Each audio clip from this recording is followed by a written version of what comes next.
we have today announced the election of our new convener. Jenni Lang is one of my best friends.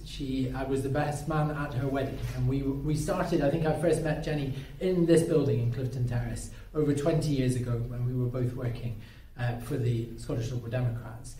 Jenni brings with her a forensic knowledge of the party, its structures, its apparatus, its working relationship with the federal UK party, and I can think of nobody better to take forward the stewardship of the convenership of our party than Jenni Lang.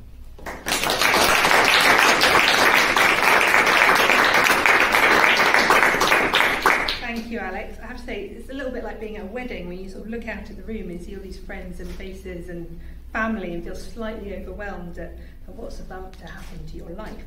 I was going to start with a great thank you to Sheila, but actually after that I feel slightly nervous and a little bit overwhelmed about what's about to hit me. I really got to know Sheila properly 4 years ago when she became convener, and I have to say, in all my years in the party, and they are many, I have never known a convener to work as hard as Sheila and to put in so much of her time, her effort, her passion into the role. If I can only fill a part of her shoes, I'll be doing very, very well. So thank you so much. And I still have you on WhatsApp, just so you know. I also want to take a bit of time to look forward. I'm really excited. I'm a little bit nervous. A lot of people have been really helpful to me in deciding to put my name forward for this. A lot of people encouraged me very strongly. I've spent a lot of years sort of behind the scenes in conference committee. A lot of people will have seen me chairing debates and so on. This is a very different role for me. So thank you to everyone who did encourage me to step forward, and I really hope I can do you all proud. I'm really lucky. I'm supported by a fantastic office bearers team. In Steve and Carol and Paul, I've got some great experience, but I've also got some new talent with Jenni and with Wendy. So I'm hoping it's going to be an exciting couple of years. And I've also got a new executive team, and again, some great experience in there, but also some really exciting new faces and new young talent coming through. So I'm very, very excited about what the next couple of years are going to bring to this party. And I think Sheila has really set some strong foundations in what was a difficult few years. I think we can really use those foundations now to step forward. So thank you very much again. Alex kind of touched on the fact there that we've known each other for a very long time. In fact, the first time I got involved with the party was 22 years ago when I started to work here in Clifton Terrace. Very similar role to Megan. I was organising conference. For those of you who've been around long enough, you might remember the legendary Ray Grant and Dawn, Elspeth Campbell out the back tapping away on her typewriter and chain smoking. Fabulous. Derek Barry bustling around. And back then there was a really exciting group of young people who were working and helping out the party. And one of those faces was Alex, who started working for the party almost exactly the same time as I did. And I think we made a really great team, myself, Alex, my now husband Kevin, Dan Farthing, Amy Dalrymple, Charles Dundas, all of these people who are still active in the party now. And we always have a bit of a saying that we were the future once. And it's quite frightening that actually now we are the present. And the party is in our hands, and it's a little bit like, when you learn to drive and your parents hand you the keys to the car and say, could you just pick us up from the pub? You don't want to crash the car. And that's a little bit what it feels like at the moment. We've been handed this enormous opportunity. And if you'd said to us 22 years ago, as we were revelling around the hostelries of Edinburgh, actually one day Alex is going to be leader and you're going to be the convener, I think we would have guffawed loudly between ourselves. So thank you very much, everyone, for the opportunity. I really hope I make you proud, as I say. My door is open. I really want to make sure that we're talking to all the local parties, that we are driving this party forward, and that we can give Alex the platform that he needs to take this party into the next generation. So thank you so, so much, and I'm going to hand back to Alex.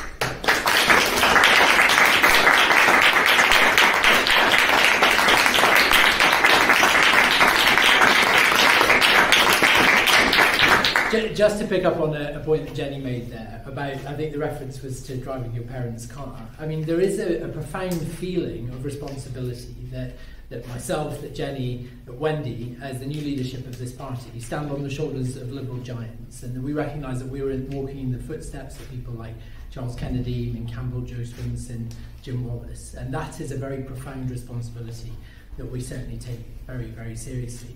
And people regard me as something of a weather vane for trouble and controversy.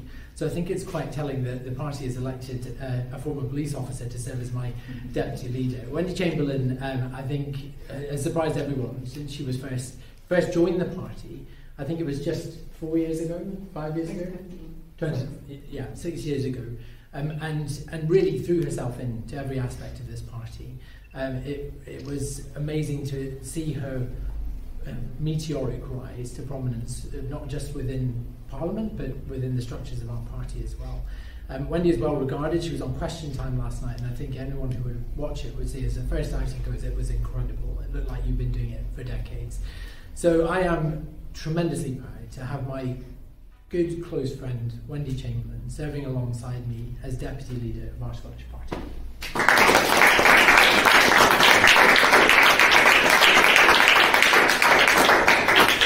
Thank you very much, Alex. I'm very conscious from what Jenny said and what Sheila said and what you said that, yeah, it might have only been 6 years since I joined this party, but I think that demonstrates what this party is and what it can do and how it welcomes people with open arms. And I do take, my father does say that my grandfather on his side was a Liberal, and he says he's no a Liberal like you're a Liberal, Wendy, but I do feel very consciously that legacy of the party, and I'm very proud to be in a position to take it forward. First of all, I would like to start by thanking my good friend and colleague Alistair Carmichael for his 9 years of service as Deputy Leader. Since my election to Westminster 2 years ago, he has been a great support to me in navigating the processes in Parliament, as well as having the best stocked whisky collection in the Palace of Westminster. And although I realise Alistair was also previously Chief Whip of the Westminster Parliamentary Party when he was elected Deputy Leader in 2012, I promise all of you that it has not been a fix. I'm not intentionally following Alistair's career path, but I am proud to be following in his footsteps. And I'm grateful to him and the support of my other Scottish Westminster colleagues, Christine Jardine and Jamie Stone. My 2 years as an MP obviously slightly pales in comparison to Alistair's 20, but one thing that we all share and which does not change with time is our pride in representing our constituencies in Westminster and representing Scotland at Westminster as well. I have the honour of representing the home of golf, and I always joke, that's my dad again. He's probably happier that I'm sitting on the board of the Links Trust than being an MP. It was certainly a very proud day for him. But anyone who knows me knows that I will always promote Scotland's true national sport of shinty. And I think I might be the first MP to have a shinty stick hanging up in the members' cloakroom. There might be some people who don't properly understand what we mean by a federal party. And I can assure those present today that despite claims to the contrary, the Scottish Liberal Democrats are not a branch office. Just as our Scottish MPs provide a valuable and significant contribution, we make up a third of the parliamentary party to our UK policy and decision making within that parliamentary group. The same is true within our party and the position that the Scottish Liberal Democrats have within it. Because the Liberal Democrats as a whole were the first to understand and the first to fight for properly devolved policy making, for policy making that really works for the people of Scotland and the communities in which we work and serve, that ensures that powers and resources are deployed to where they can be used to the greatest effect and benefit. And frankly, no other party has really caught up with that. We know that the Scottish people will get the best results when we work together. Differences must be respected and we must be equals around the table. And then and only then will policies on trade, on immigration, on the environment, those things that people really care about, and we know as Liberal Democrats really care about them because they tell us when we speak to them, which is something that we consistently do, then they will work for all the people of the UK. And we did know that already. And that is my role as the new Deputy Leader of the Scottish Party, to bring together the Scottish and federal parties, our members at Westminster and Holyrood, to work closely with Jane Dodds in the Senedd and our sister Alliance Party colleagues in Northern Ireland, to support our councillors across Scotland working hard every day on the issues that matter every day. Together we're greater than the sum of our parts, together we can make change happen, and together we can provide new hope. And we know that only the Liberal Democrats offer a real alternative opposition to government, whether that's the SNP in Holyrood or the Conservatives in Westminster. The SNP are leading Scotland from domestic crisis to domestic crisis, and it's clear that they continue to put their passion for breaking up the UK ahead of educating our children, providing good healthcare, or properly targeting and tackling climate change. And I'm proud to work with Alex, Willie, Beatrice and Liam, who are consistently demanding better in Holyrood. But it's all not rosy in Westminster either. You might have seen that on Question Time last night, and I'm not sure who the bigger threat to the future of the UK is now, the SNP or this Conservative government, which cannot escape its own poor decisions, U-turns or sleaze. But it wasn't the SNP nor Labour who took meaningful action on that standards issue. It was us, the Liberal Democrats.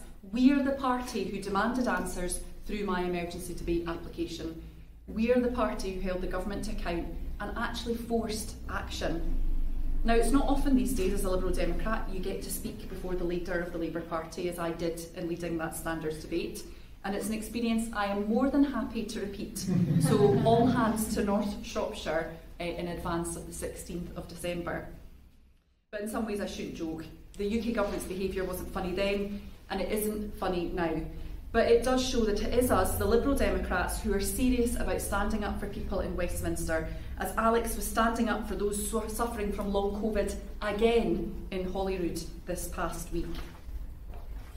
This government is letting down the people of Scotland, but the SNP wasted their own debating time this week by a meaningless censure motion against the Prime Minister, which simply produced nothing more than a nasty and rancorous debate that was an unedifying thing to take part in.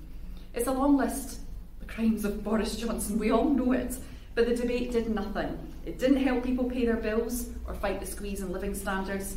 It didn't support our families.